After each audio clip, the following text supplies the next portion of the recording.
I donated my kidney to my boyfriend's mom, but then he ghosted me. Because I wasn't wife material anymore. If you're expecting a happy story about love, sacrifice, and family, stop here. This isn't that. This is about betrayal so sharp it left a scar deeper than the one from the surgery. This is about trust twisted into a trap. This is about how a woman can give everything and still be discarded like trash the moment she's no longer useful. Let me take you back to where it all began. Back to when I believed love could withstand anything, even organ donation. My name is Emily West. I grew up in a small town, nothing fancy, just me, my mom, my dad, and a younger sister. We weren't rich, but we were close. My parents taught me to work hard, to be kind, and to give without expecting anything in return. Maybe that's where I went wrong. I believed that love was about giving, about being there, about showing up, even when it hurts. I met Jason Matthews during our last semester at university. He was magnetic, the kind of guy who could walk into a room and make everyone laugh, even the professors. His charm wasn't loud, it was confident, easy. He noticed people. He noticed me. And I wasn't the kind of girl who got noticed. I was practical, focused. I worked 2 jobs to pay for school. I didn't wear designer bags or spend my weekends at rooftop parties. But Jason, Golden Boy Jason, picked me out of the crowd and made me feel seen. Special. Like maybe I was worth more than just my grades and my resume. We started dating. Slowly at first, then all at once. Within months, we were practically inseparable. He'd make late-night pancakes when I was stressed. I'd bring him coffee during his studio sessions. He was studying music production, always dreaming big. I was in nursing. Stable, solid, reliable. He called me his anchor. I loved that. A year after graduation, we moved in together. It was a tiny apartment above a bookstore, but it felt like our castle. We talked about marriage in the vague way couples do, someday. After we've saved a bit more. Once your mom's better. Because, you see, Lorraine, Jason's mom, had been sick for a while. Kidney disease. Diagnosed when Jason was in high school. She was managing it. Until she wasn't. By the time we hit our second anniversary, her health was spiraling. Her doctor said she'd need a transplant soon, or her chances would drop significantly. Jason was devastated. I saw a side of him I hadn't seen before. Frantic, terrified, helpless. She's all I have left, he told me once, his voice breaking. I can't lose her, I just can't. I held him. I told him we'd figure it out. That we'd get through this together. That's what love is, right? Being there, no matter what. So I was there. Every hospital visit, every appointment, every tear. When Jason and his sister got tested to see if they were a match, the results came back negative. Too distant genetically. The list for organ donors was months, maybe years long. Lorraine's condition couldn't wait that long. Jason started unraveling, snapping. He couldn't sleep. He couldn't eat. And that's when I made the decision that would change everything. I got tested, quietly, without telling anyone. I didn't want to give false hope. But deep down, I had a feeling. And I was right. I was a match. Not just compatible, a perfect match. I stared at the results in the clinic's hallway, hand trembling as I held the paper. I remember whispering, "Oh my God," under my breath, not because I was scared, but because I knew what this meant. I could save her. I could save his family. I told Jason that night. We were sitting on our tiny couch, candles flickering. When I said the words, "I'm a match," he looked at me like I'd just handed him the sun. He fell to his knees, wrapped his arms around my waist, and just cried. "You're saving her life," he whispered. "You're saving me." I'd never felt so sure of anything in my life. I loved him. This was what people did for the ones they loved. Right? The surgery was scheduled within 3 weeks. I had to fight for unpaid leave from the clinic I worked at. My savings were drained, but I didn't care. Jason's family meant everything to him, so they meant everything to me. The day of the surgery, Jason held my hand until I went under. I remember the way he kissed my forehead and promised we'd get through this together. that he'd never forget what I was doing for him. I woke up groggy, sore, but alive. The nurses said Lorraine's body was already responding well to the transplant. Jason cried again, this time with joy. He brought flowers, rubbed my back when I struggled to sit up, promised me we'd go on a vacation once I healed. Just the two of us. But the vacation never came. The flowers stopped after a week. Then the text slowed down. Mom needs me, he said. She's in a lot of pain. She needs full-time care. I understood. I wanted him to be there for her. But soon, it felt like I didn't exist at all. He stopped coming over.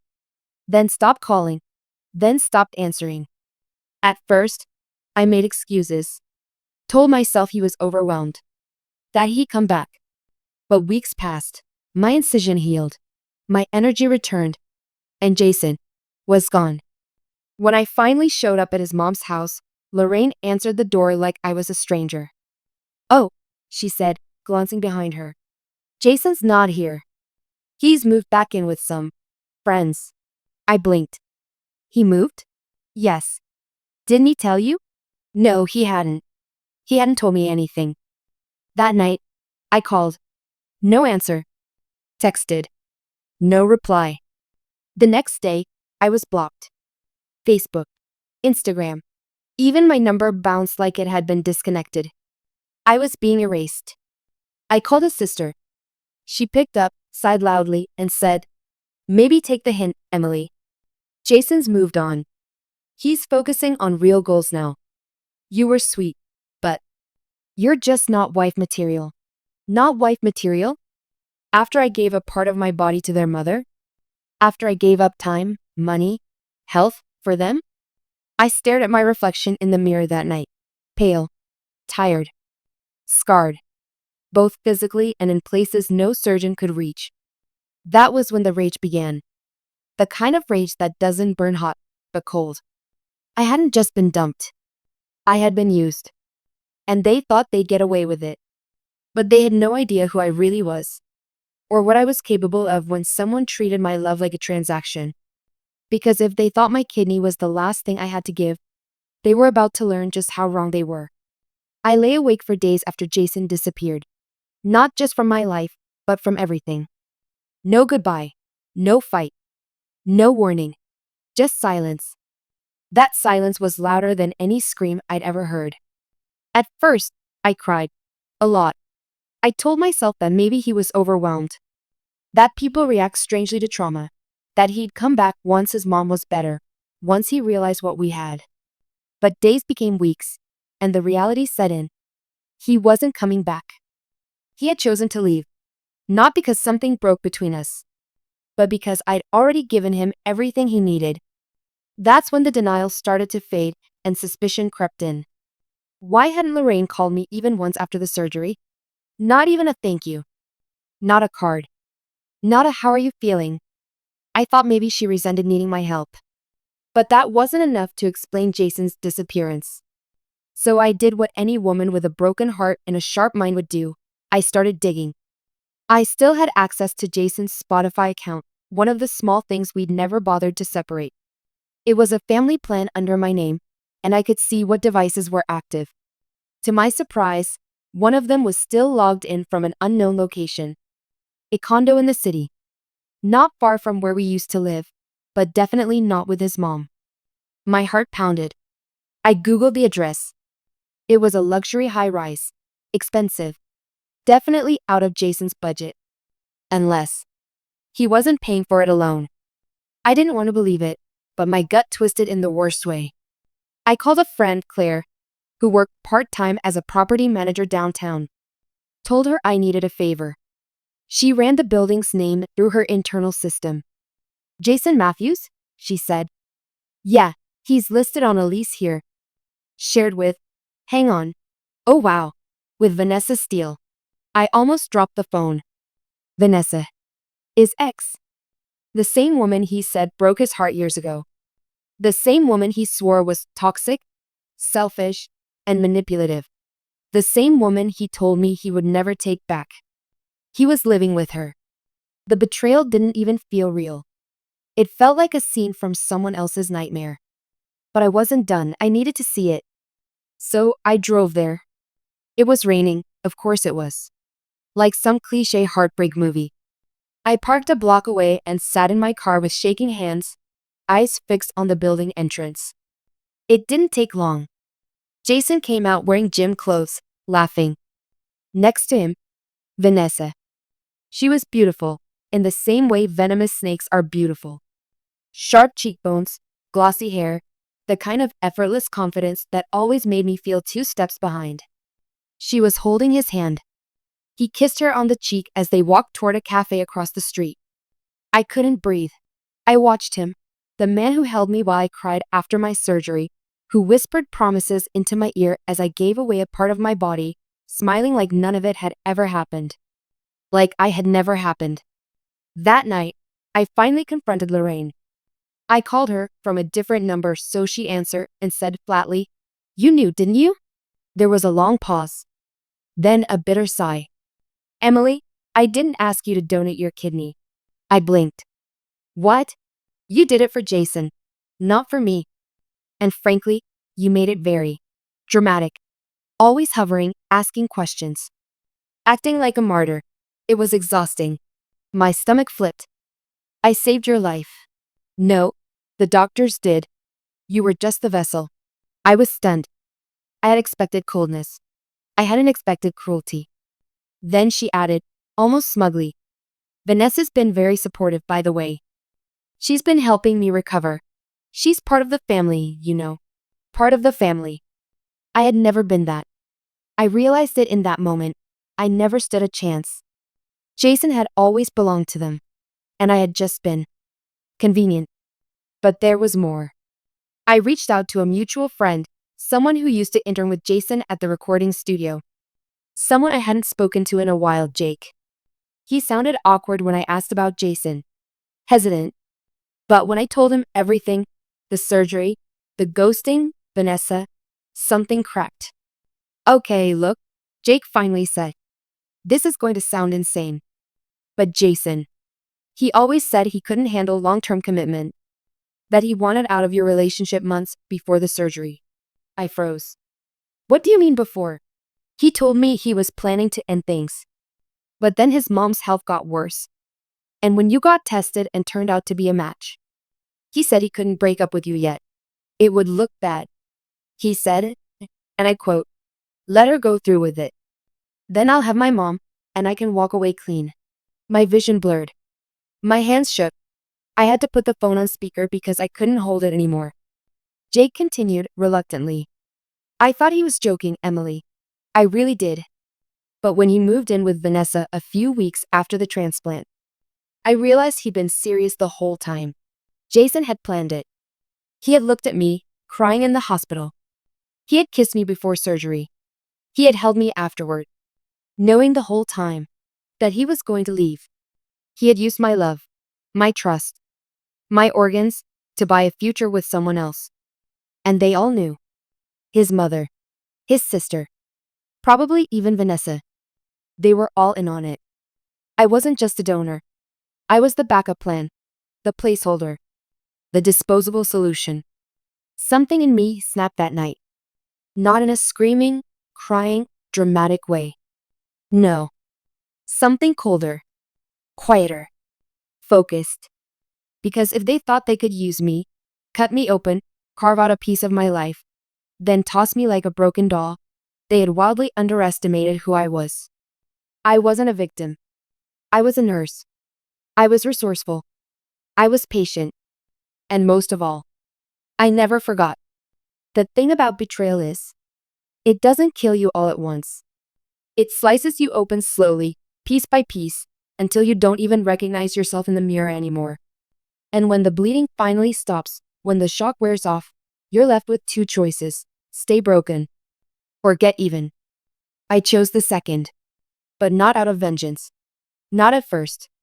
At first, I just needed to breathe again. After the call with Jake, when I found out Jason had planned the ghosting from the very beginning, I shut down. For 3 days, I didn't eat. I didn't speak. I barely moved from my couch.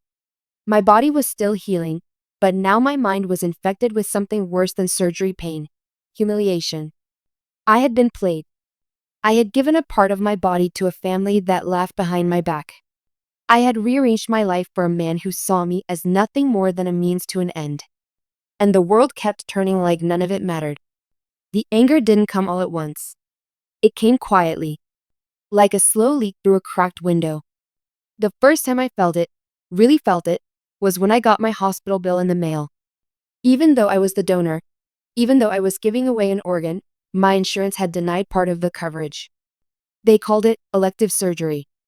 A portion of the recovery cost, the time off work, the meds, the physical therapy, all of it was now mine to pay. Over $3,700. I sat on the floor, the letter in my lap, and I laughed. Not because it was funny, but because it was insane. I gave up my body, my job, my future plans. And now I was paying again. Jason?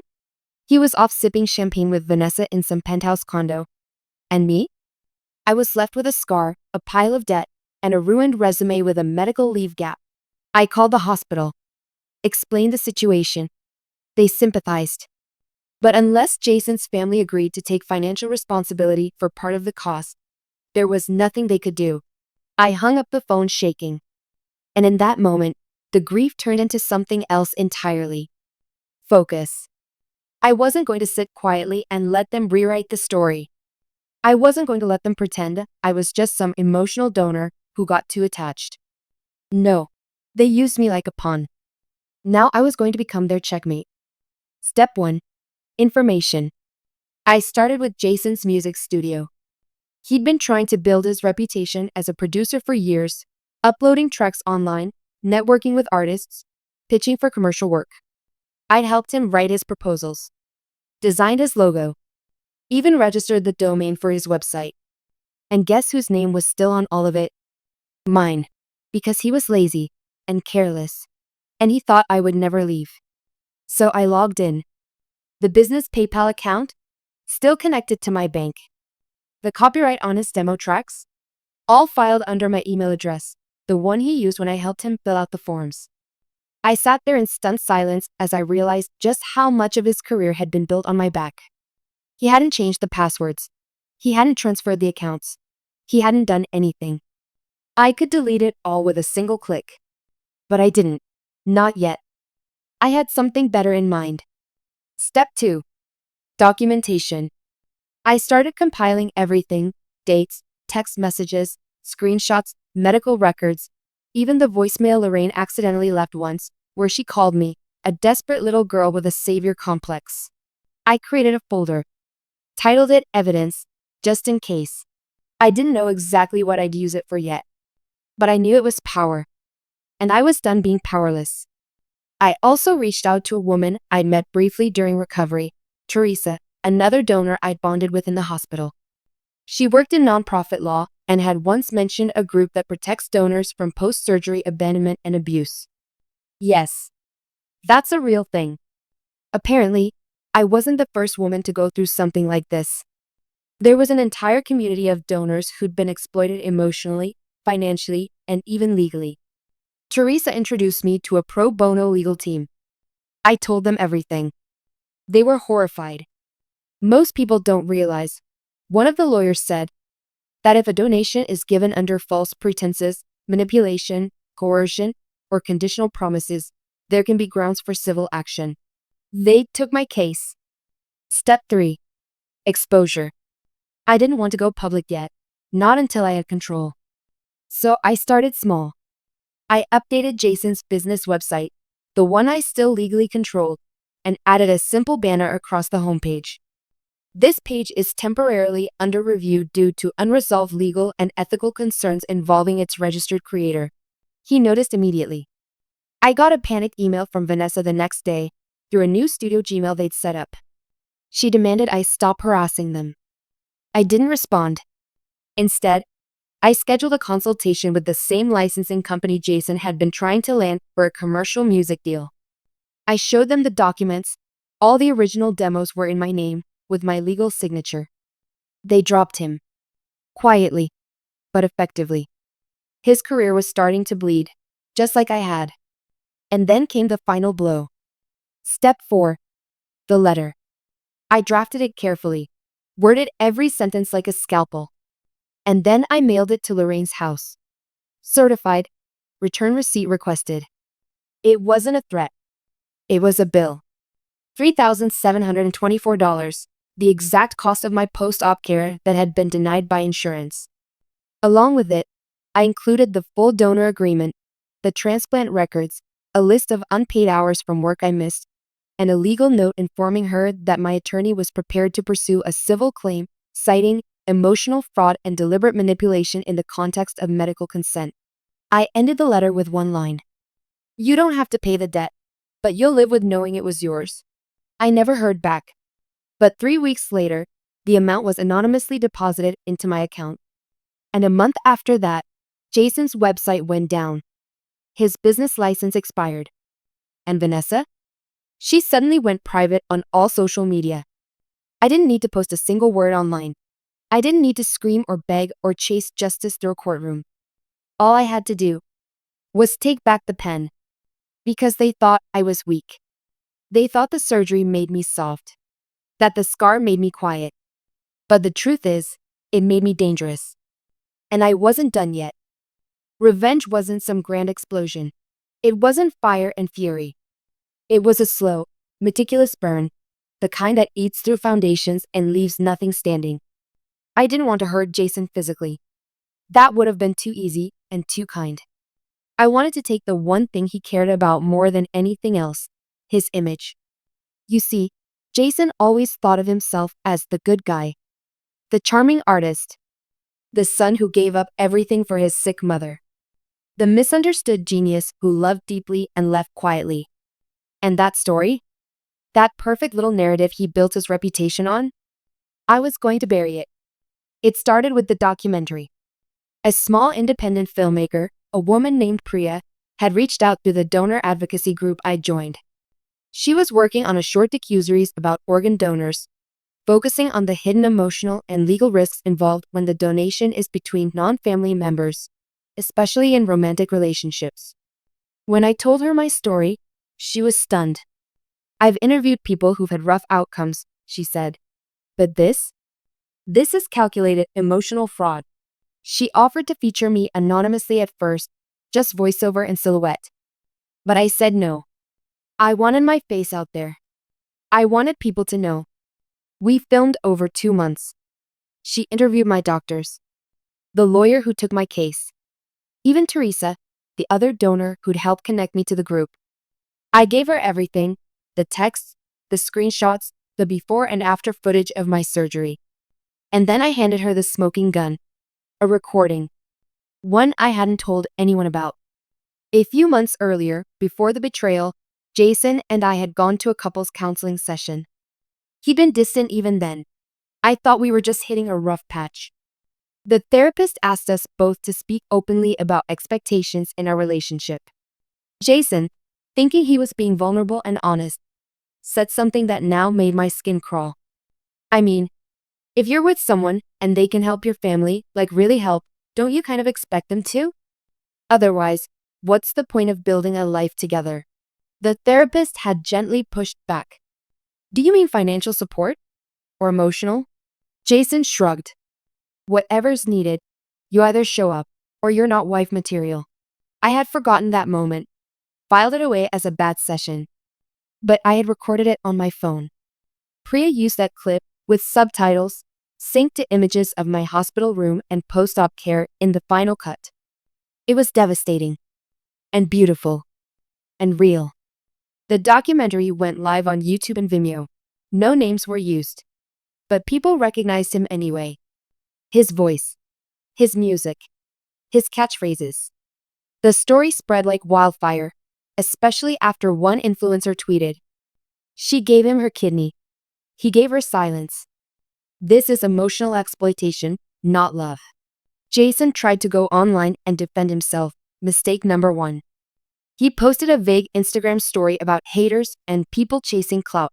But then someone, not me, leaked the old engagement ring photo he'd sent Vanessa while I was still in recovery. That one burned. Suddenly, It wasn't just a story about betrayal. It was a story about calculated deception. And Vanessa, she was dragged right alongside him. People found her business account, her lifestyle blog, her old YouTube channel. They flooded her comments with scar emojis and surgical mask emojis. She deleted everything within 48 hours. Then Lorraine made the mistake of doing an interview with a small local paper, trying to paint herself as the misunderstood mother who had no idea what had happened between Jason and me. But Priya's team had a timeline. And so did I. We published a follow-up with hospital logs, visitor entries, and the voicemail Lorraine had left that proved she absolutely knew what was happening. Lorraine lost her charity board seat the next week. Jason's upcoming collaboration with a minor label? Cancelled. Studio bookings? Vanished. Music reviews? Brutal. But I still wasn't done. Because I remembered something Jason once told me back when we were still in love. He said, "The only thing worse than being poor is being irrelevant." So I decided to make him irrelevant. I took over his studio's Google listing. It was still in my name. I renamed it Jason Matthews, studio of the man who ghosted his kidney donor, with a link to the documentary. It trended. People began posting TikToks about it, reaction videos, commentary breakdowns, memes. One girl stitched a clip from the documentary and said, "Imagine ghosting the girl who saved your mom's life." Ro thought he was the main character. He's not even a background extra anymore. That one got 5 million views. Then came the lawsuit. We never filed it to win money. My lawyer made that clear. We filed it to send a message. The complaint: intentional infliction of emotional distress due to deception that directly impacted a medical decision with lasting consequences. We settled out of court. Jason had to pay a 5-figure amount, quietly, of course. I agreed not to mention the settlement publicly. But the media had already picked up the story. And silence doesn't stop a reputation from bleeding. He faded from the spotlight. Vanessa moved out of the city. Lorraine retired early, and not by choice. And me? I didn't go viral. I didn't cash in. I just healed. The right way this time. I went back to school. Got my master's in clinical trauma therapy. Started working with donors who'd been through similar exploitation. Helped them get closure. My scar, the one I used to hide, became my strength. People ask me why I didn't just move on. And to them, I say, moving on is for people who were given closure. I had to build mine, one shattered truth at a time. 3 years passed. 3 full years since Jason disappeared from my life like I never existed. Since he used my love, my body, my sacrifice, and discarded me like a receipt he didn't want to keep. 3 years since I took that pain and turned it into purpose. I didn't dwell in bitterness. I made something of myself. I rebuilt. Quietly. Honestly. I helped other women and men who'd gone through similar betrayals. Taught them how to take legal action. How to protect their rights. How to heal. My name became respected in advocacy spaces. Not viral, not flashy, but real. And I had peace. Until I got the call. It came from an unfamiliar number, a hospital in another state. "Is this Emily West?" the woman asked politely. "Yes. I'm calling on behalf of a patient, Jason Matthews. He listed you as a former donor contact. He's in critical condition. And we believe you may be a potential match." I blinked. "What?" The nurse hesitated. Jason was diagnosed with a rare complication. His remaining kidney is failing rapidly. He refused to reach out to family. But he left a note saying if anyone could be a match, it might be you. I sat there, stunned. He needed another kidney. He needed me. Again. For a full minute, I didn't say anything. Then I asked coldly, "Why would I ever help him again?" "I understand," the nurse replied gently. "You don't have to decide now." But he asked if we could pass along a message. I rolled my eyes. "Go ahead." She read it out loud. "Emily, I know I don't deserve it. I know I broke something that can't be fixed. But if there's any part of you left that remembers what we had, I'm begging you, please don't let me die. I hung up without responding. The truth? For one moment, just 1/6 second, I thought about it. I thought about how poetic it would be. How they'd prep the or, wheel me in. How he'd see my face just before going under. How it would haunt him, knowing the woman he betrayed was the one keeping him alive. Again. But that wasn't justice. That would have made him part of my story again. And I had outgrown that. Instead, I sent a response to the hospital through my attorney. I do not consent to further contact, medical or personal, with Jason Matthews. Please remove me as a donor contact from all future communications. If Mr. Matthews wishes to survive, I suggest he look to the woman he chose instead of me. If she's still around. That last line wasn't petty. It was the truth. Because the internet told me something the hospital hadn't. Vanessa had left him. A year earlier. Quietly. No announcement. Just unfollowed him and vanished. Word in the music circle was, she got tired of cleaning up his messes. Of being connected to the guy who ghosted his donor. She walked away when his name stopped opening doors. Jason had no one left. Not even Lorraine. She passed away quietly the year before, and Jason hadn't even posted about it. He was alone. Sick. Irrelevant. And now dying, not because of karma, but because the same woman he once called not wife material was the only one who could have saved him. And she said no. I moved on. Truly this time. I no longer needed revenge. Because my absence was the loudest justice of all. He took my kidney. He took my love. He took my time, my strength, my hope. But when he needed saving, I took away the one thing he thought he'd always have. Me.